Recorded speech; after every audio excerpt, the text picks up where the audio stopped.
കളിയേക്കാവിള കൊലപാതകത്തിൽ പോലീസ് അന്വേഷിക്കുന്ന സുനിൽ കുമാറിന്റെ കാർ ഉപേക്ഷിക്കപ്പെട്ട നിലയിൽ കണ്ടെത്തി. കന്യാകുമാരിയിലെ കുലശേഖരത്ത് റോഡരികിൽ നിന്നാണ് തമിഴ്നാട് പോലീസ് കാർ കണ്ടെത്തിയത്. സുനിൽ കുമാറിനായി തമിഴ്നാട്ടിൽ പോലീസ് വ്യാപക പരിശോധന തുടരുകയാണ്. അൽ അമീൻ തോട്ടുമുക്കാണ് വിവരങ്ങളുമായി ചേരുന്നത് തിരുവനന്തപുരത്ത് നിന്ന്. അമീൻ, ആകെ കുഴഞ്ഞു മറിഞ്ഞു കിടക്കുകയാണ്. മുഖ്യ സൂത്രധാരന് അടക്കം ഈ കേസിൽ അറസ്റ്റ് ചെയ്തിട്ടുണ്ടെങ്കിൽ പോലും ഇതിൽ മറ്റ് പ്രതികളുടെ പങ്കെന്താണ്, ഇതിന്റെ ആകെ ചിത്രം എന്താണ് എന്ന് ഇനിയും പോലീസിന് ഉൾപ്പെടെ വ്യക്തത വന്നിട്ടില്ല. സുനിൽ എവിടെയാണ് എന്ന ഏതെങ്കിലും തരത്തിലുള്ള വിവരം പോലീസിന്, അന്വേഷണ സംഘത്തിന് സൂചനകൾ ലഭിച്ചിട്ടുണ്ടോ?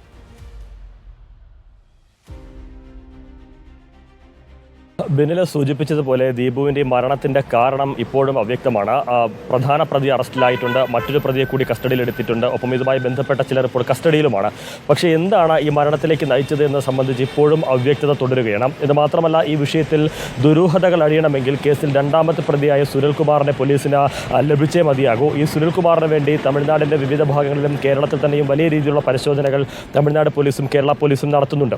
ഈ പരിശോധനകൾക്കിടെയാണ് ഇന്ന് സുനിൽകുമാറിൻ്റെ വാഹനം കന്യാകുമാരി ജില്ലയിലെ കുലശേഖരത്ത് നിന്ന് തമിഴ്നാട് പോലീസ് കണ്ടെത്തിയത്. ഈ വാഹനം ഇപ്പോൾ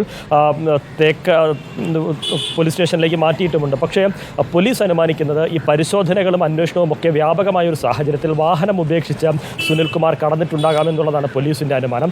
തമിഴ്നാട്ടിൽ തന്നെ സുനിൽകുമാർ ഉണ്ടോ അതോ കേരളത്തിലാണോ, ഇനി അതല്ല രണ്ട് സംസ്ഥാനങ്ങളും വിട്ട് മറ്റൊരിടത്തേക്ക് പോയിട്ടുണ്ടോ എന്നടക്കമുള്ള കാര്യങ്ങളിൽ ഇപ്പോഴും ഏതെങ്കിലും തരത്തിലുള്ള തുമ്പ് അന്വേഷണ സംഘത്തിന് ലഭിച്ചിട്ടില്ല. എന്ന് മാത്രമല്ല, ദീപു കൊല്ലപ്പെടുന്ന സമയത്ത് 10 ലക്ഷം രൂപ കൈവശമുണ്ടായിരുന്നു. ഇതിൽ 7 ലക്ഷം രൂപ അമ്പിളിയുടെ വീട്ടിൽ നിന്ന് കണ്ടെത്തുകയും ചെയ്തു. ബാക്കി തുക സുനിൽകുമാറിൻ്റെ പക്കലാണ് എന്നുള്ളതാണ് പോലീസിൻ്റെ അനുമാനം.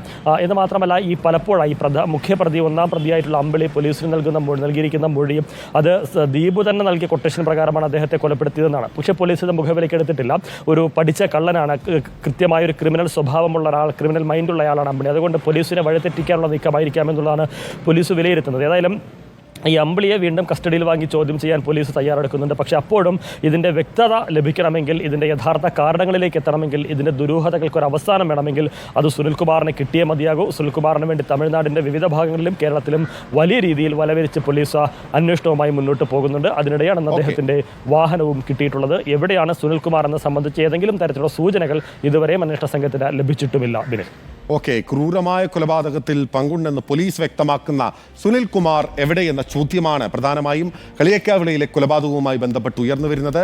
അൽ അമീനാണ് വിശദമായ വിവരങ്ങൾ നൽകിയത്.